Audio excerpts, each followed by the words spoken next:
नमस्कार दोस्तों, आप देख रहे हैं GK job exam YouTube channel. तो चलिए शुरू करते हैं आज के इस सेशन को। तो आपको इस क्लास के वीडियो में 30 अति महत्वपूर्ण प्रश्न बताने वाला हूं, पढ़ाने वाला हूं, जो आपके एग्जाम के दृष्टिकोण से बहुत ही ज्यादा महत्वपूर्ण है। और यह बुक से प्रश्न आपको अपने एग्जाम के पेपर में देखने को जरूर मिलेंगे।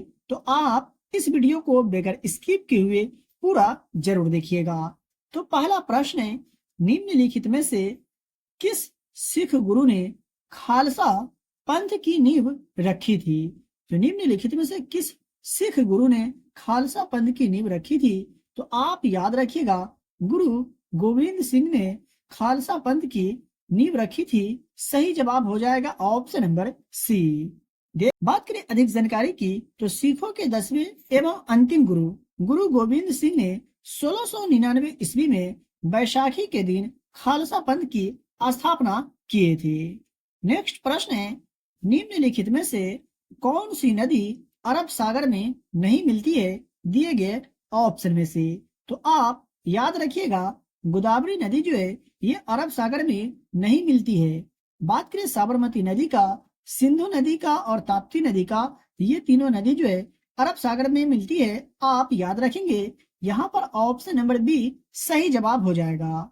बात करें अगले प्रश्न का, तो निम्नलिखित में से क्या विद्युत का अच्छा चालक नहीं है दिए गए ऑप्शन में से? तो आप याद रखेंगे, हीरा जो है ये विद्युत का अच्छा चालक नहीं है। ऑप्शन नंबर डी सही जवाब हो जाएगा। देख लेते हैं नेक्स्ट प्रश्न को। बात करें 4 नंबर प्रश्न का, तो वारदोली में किसान आंदोलन कब शुरू हुआ था? तो वारदोली में किसान आंदोलन की अगर बात करें तो 1928 ईस्वी में शुरू हुआ था वारदोली में किसान आंदोलन। ऑप्शन नंबर डी यहाँ पर सही जवाब हो जाएंगे, आप याद रखेंगे। बात करें अगले प्रश्न का, तो हम्पी को निम्नलिखित में से किस वर्ष में यूनेस्को द्वारा विश्व धरोहर स्थल घोषित किया गया था? यानी कि 1986 ईस्वी में हम्पी को यूनेस्को के द्वारा विश्व धरोहर स्थल घोषित किए गए थे। तो ऑप्शन नंबर ए यहाँ पर सही जवाब हो जाएगा।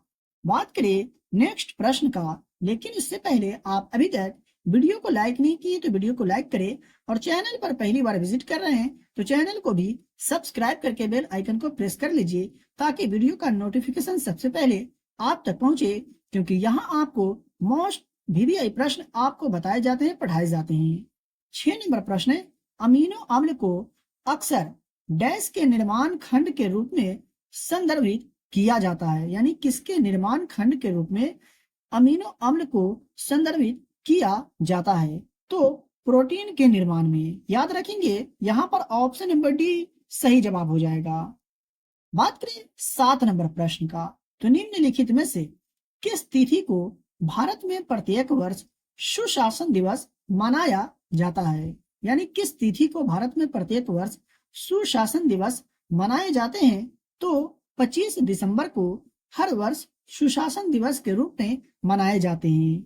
देख लेते हैं दूसरे प्रश्न को, तो पृथ्वी पर जीवन के लिए ओजोन परत क्या महत्व है? यानी पृथ्वी पर जीवन के लिए ओजोन परत का क्या महत्व है, यह पूछा जा रहा है। तो आप याद रखिएगा, यह हमें पराबैंगनी विकिरणों से बचाती है। याद रखेंगे, ऑप्शन नंबर सी सही जवाब हो जाएगा।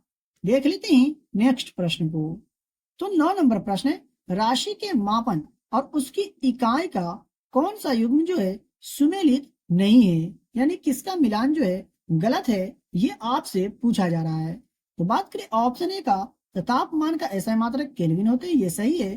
दाब की अगर बात करें तो पास्कल, ये भी सही है। द्रव्यमान की अगर बात करें तो किलोग्राम, ये भी सही है। वजन की अगर बात करें घन मीटर का, यह गलत लिखा हुआ है, यानी इसका सही जवाब ऑप्शन नंबर डी होगा। याद रखिएगा, यहाँ पर सही जवाब हो जाएगा ऑप्शन नंबर डी। देख लेते हैं दूसरे प्रश्न को।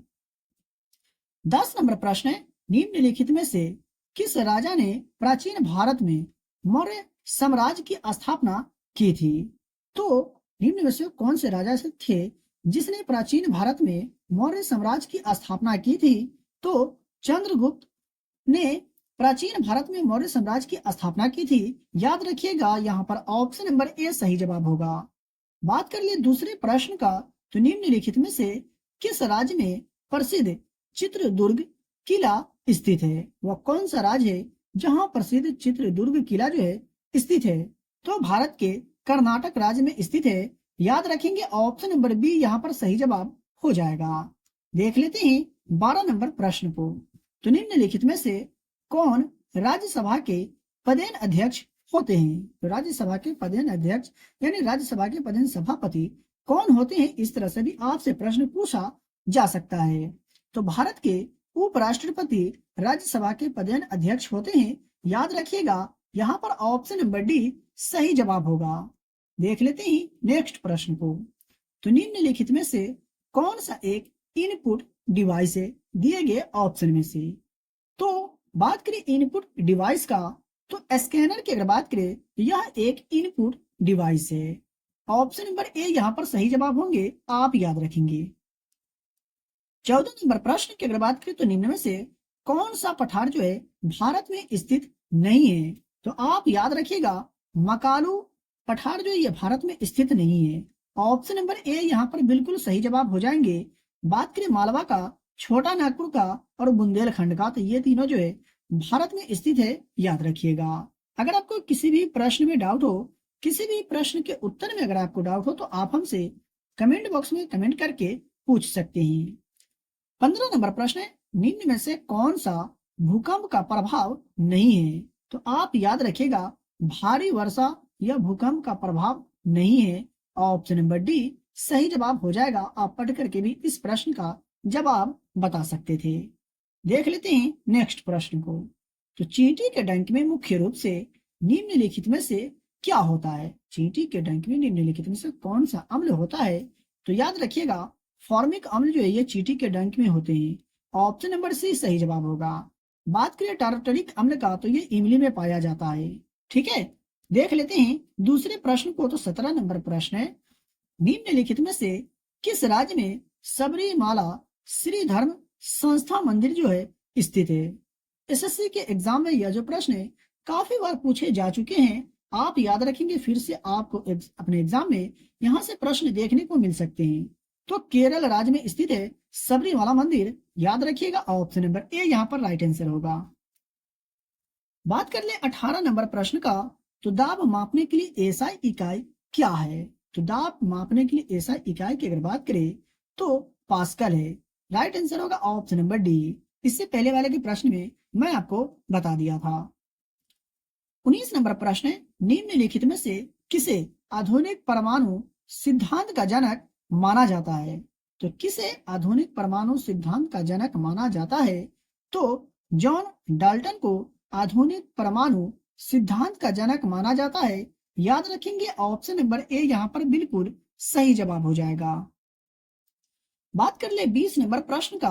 तो विजयनगर साम्राज्य की स्थापना निम्नलिखित में से किस वर्ष में हुई थी? तो विजयनगर साम्राज्य की स्थापना 1336 में हरिहर एवं बुक्का ने किया था। आप याद रखेंगे option number B right answer होगा। बात करें 21 नंबर प्रश्न का। तो असम में काटी बिहू पर्व को डैश के पेड़ या पौधे के सामने दीप जलाकर मनाया जाता है, यानी कौन से पौधे के सामने दीप जला करके काटी बिहू पर्व को मनाया जाता है असम राज्य में? तो तुलसी के पेड़ के सामने दीप जला करके असम राज्य में काटी बिहू पर्व मनाया जाता है। याद रखिएगा, बिल्कुल भी कंफ्यूज नहीं होना है। 22 नंबर प्रश्न है, जब इब्न बतूता भारत आया था तो उस समय दिल्ली सल्तनत का शासक निम्नलिखित में से कौन था? तो आप याद रखेंगे जब इब्न बतूता भारत आया था उस समय दिल्ली सल्तनत का शासक मोहम्मद बिन तुगलक था। ठीक है, बढ़ते हैं दूसरे प्रश्न की ओर। 23 नंबर प्रश्न है, कैल्शियम सल्फेट हेमीहाइड्रेट का सामान्य नाम क्या है? तो इसका सामान्य नाम है प्लास्टर ऑफ पेरिस। बढ़ते हैं दूसरे प्रश्न की ओर। तो 24 नंबर प्रश्न है, निम्नलिखित में से कौन सी एशिया की सबसे बड़े खारे पानी की झील है? दिए गए ऑप्शन में से एशिया की सबसे बड़ी खारे पानी की झील जो है कौन सी है? मोस्ट VBI प्रश्न है, याद रखिएगा चिल्का झील जो है एशिया की सबसे बड़ी खारे पानी की झील है। बात करें 25 नंबर प्रश्न का, तो निम्न में से कौन सा आमतौर पर कृषि में उपयोग किए जाने वाले उर्वरकों में पाया जाने वाला एक मूलभूत पादप पोषक तत्व है? तो याद रखेंगे पोटेशियम यहाँ पर सही जवाब हो जाएगा, ऑप्शन नंबर डी। बात करें 26 नंबर प्रश्न का, तो सूर्यधार झील निम्न में से कौन से राज्य में स्थित है? तो बात करें सूर्यधार झील का, तो यह भारत के उत्तराखंड राज्य में स्थित है, याद रखेंगे। बात करें 27 नंबर प्रश्न का, तो निम्न में से किस वर्ष में कॉर्नवालिस कोड को लागू किया गया था? तो किस वर्ष में कॉर्नवालिस कोड को लागू किया गया था? तो 1793 में कॉर्नवालिस कोड लागू किए गए थे, ऑप्शन नंबर ए सही जवाब होगा। देख लेते हैं 28 नंबर प्रश्न को, तो संविधान की निम्न में से किस अनुसूची के अनुसार राज्यसभा में राज्यों और केंद्र शासित प्रदेशों को सीटों के आवंटन का प्रावधान है? तो आप याद रखिएगा चौथी अनुसूची के अनुसार राज्यसभा में राज्यों और केंद्र शासित प्रदेशों को सीटों के आवंटन का प्रावधान किया गया है, ऑप्शन नंबर सी सही जवाब होगा। देख लेते हैं 29 नंबर प्रश्न को, तो बक्सा यानी बुक्सा राष्ट्रीय उद्यान यानी नेशनल पार्क भारत के कौन से राज्य में स्थित है? तो यह भारत के पश्चिम बंगाल राज्य में स्थित है, बुक्सा राष्ट्रीय उद्यान, ऑप्शन नंबर ए सही जवाब होगा, आप याद रखेंगे। बात करें 30 नंबर प्रश्न का, तो निम्न में से कौन भारतीय रिजर्व बैंक के पहले भारतीय गवर्नर थे? तो कौन भारतीय रिजर्व बैंक के पहले भारतीय गवर्नर थे?